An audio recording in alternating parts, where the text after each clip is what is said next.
শুভ দুপুর বন্ধুরা। তো দেখো আজকে ভিডিওতে তোমাদের পোস্ট করতে আমার দেরি হয়ে গেল। তো আজকে রবিবার বলে স্পেশাল একটা কিছু নিয়ে চলে এসেছি। তো চলো দেখা যাক। তো চাল, এটা হচ্ছে বিরিয়ানি। এই যে চাল ভিজিয়ে রেখেছি।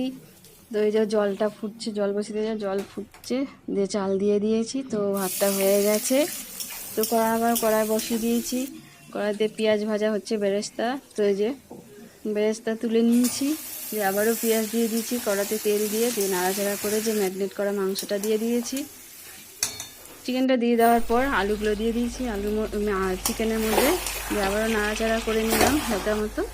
দিয়ে এতে হালকা নাড়াচাড়া করে নেওয়ার পর এর মধ্যে জল ঢেলে দিলাম।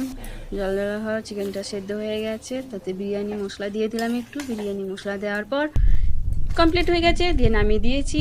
তো দেখো বন্ধুরা, যে পাত্রে আমি বিরিয়ানিটা করব সেই পাত্রে একটু ঘি দিয়ে ভালোভাবে সেটা গায়েতে লাগিয়ে নিয়েছি। দিয়ে হালকা মতো একটু ভাত দিয়ে দিয়েছি। ওর উপরেতে এবার একটু ভাত দেওয়ার পর একটু চিকেনটা দিয়ে দিয়েছি, লেয়ার করে দিয়েছি। আবারও ভাত দিয়ে দিয়েছি, ভাতটা লেয়ার করে নিলাম। দিয়ে আবারও চিকেনটা, আলুটা দিয়ে দিয়েছি। একটু বেরেস্তা ভাজা দিয়ে দিলাম। আর এই যে দুধ, কেশর, আতর, গোলাপ জল, কেওড়া জল, এগুলো দিয়ে দিলাম। দিয়ে আবার একটা লেয়ার করে নিলাম। আবারও লেয়ার করে নেওয়ার পর আবারও সেম ওরম দিয়ে দিতে হবে চিকেন, আলু, বেরেস্তা, আর একটু বিরিয়ানি মশলা, আর এই যে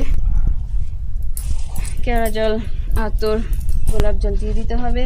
তো আবারও একটা লেয়ার করে নিতে হবে। তো এই যে লেয়ার করে নেওয়ার পর আবার উপরে একটা লেয়ার, 3টে লেয়ার করেছি বন্ধুরা। তো তার উপর দিয়ে এবার এক চামচ ঘি দিয়ে দিতে হবে। তাতে আবার একটু বিরিয়ানি মশলা দিয়ে দিতে হবে, আর দুধ কেশরটা দিয়ে দিতে হবে। তো আবার চাপা দিয়ে যে আটা দিয়ে লাগিয়ে দিয়েছি, দিয়ে উনুনে বসিয়ে দিয়েছি। তো দেখো বন্ধুরা, আমার পুরোপুরি কমপ্লিট হয়ে গেছে আজকের বিরিয়ানি। তো দুপুরের মেনুতে এটাই ছিল আজকে। তো যদি ভালো লাগে তো একটা লাইক কমেন্ট করো। তো দেখা হবে আবার পরের ভিডিওতে।